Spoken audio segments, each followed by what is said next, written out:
हर्ष से लेके और अमूमन काफी ऊंचाइयों तक का सफर तय किया। हम आप भी एक यात्री हैं और जीवन में झंझावात भी आते हैं।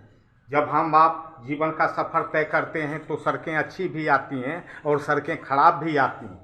दोनों ही स्थितियों का सामना करते हुए और बहुत एक मध्यम वर्गीय परिवार में जन्म लिए हुए, बचपन में पिता का साया इनके सर से उठ गया था। आप भी कहानियाँ जानते हैं, सब तो घरेलू पारिवारिक लोग हैं। और मेहनत करके और कोई विभेद इन्होंने कभी नहीं किया।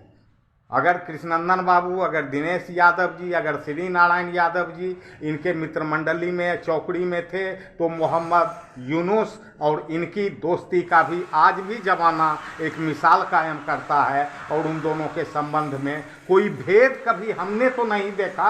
नवीन बाबू, सुरेश बाबू, सारे लोग को वो सब लोगों के बीच के लोग थे। और शिक्षा के प्रति उनके दिल में बड़ा वो रुझान रहता।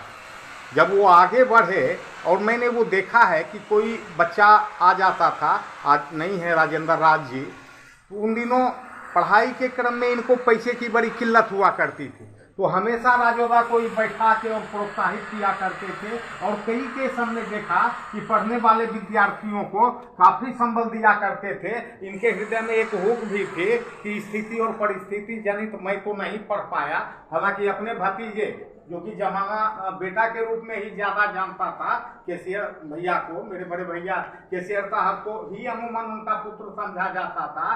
कई बार तो लोग मुझे पहचानते तक नहीं थे, ऐसी स्थिति भी मैं जिया हूँ।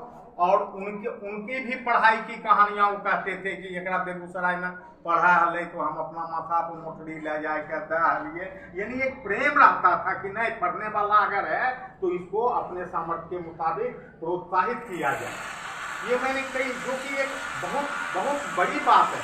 जीत भाव तो सभी लोगों में है, लेकिन उससे थोड़ा सा बिगड़ हट के और जो कल्याणकारी कदम आप हम उठाते हैं, सोचते हैं, तो उसकी तुलना की गई है कि ये खुदा की नियामक शक्तियां हैं। ये परमात्मिक कार्य हुआ। ये शिव तत्व क्या है, शिव कार्य क्या है, यही कल्याणकारी कार्य को शिव कार्य कहा गया है। शिव शब्द का मीनिंग भी होता है कि कल्याणकारी। इनका नाम भी कुछ ऐसा था। कई मर्तबा अपनी वार्ता में लोगों को हंसाया करते थे कि है हमारा नाम शिव भी है या नारायण भी है। युवा वर्ग को बैठा के समझाया करते थे कि कभी घृत घना, कभी मुट्ठी भर चना, और कभी उसमें भी मना की स्थितियां आ जाए तो बोल्डली पूर्वक जूझते रहो, संघर्ष करते रहो, और कोई तुम्हारे कदम को नहीं रोक सकता है। और ऐसा उनके जीवन में परिलक्षित भी हुआ, ये हमने देखा।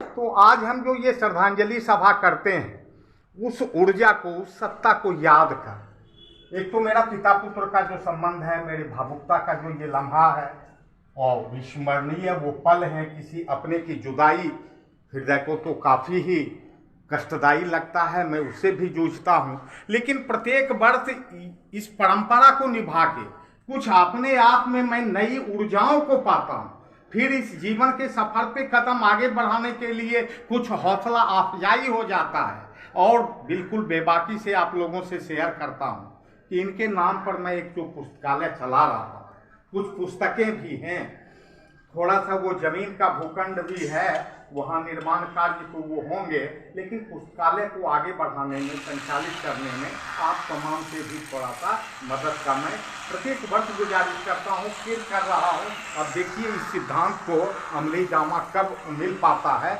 लेकिन इसी गुजारिश, इसी मिन्नत के साथ किसी के प्रति सबसे बड़ी श्रद्धांजलि उसके सिद्धांतों को, उसके विचारों को थोड़ा आगे ले जाना होता है। इसी के साथ आप सबों को मेरा